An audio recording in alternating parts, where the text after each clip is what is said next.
बहुत समय पहले एक राजा था। वो अपने बड़े सुंदर महल में रहता था। राजा के पास एक हरा, सुंदर और चंचल तोता था।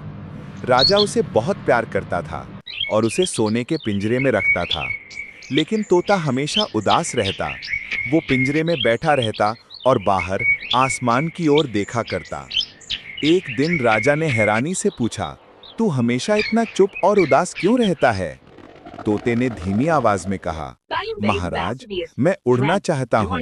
मुझे खुले आकाश में अपनी आजादी चाहिए। यही मेरी सबसे बड़ी खुशी है।" राजा ये सुनकर कुछ देर तक सोच में पड़ गया।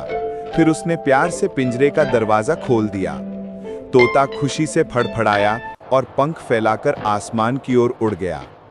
उड़ते उड़ते उसने पीछे मुड़कर राजा से कहा, "महाराज, सच्चा प्यार कैद में नहीं, आजादी देने में है।" राजा मुस्कुराया और आसमान की ओर देखता रहा, जहां उसका प्यारा तोता अब आजाद होकर उड़ रहा था।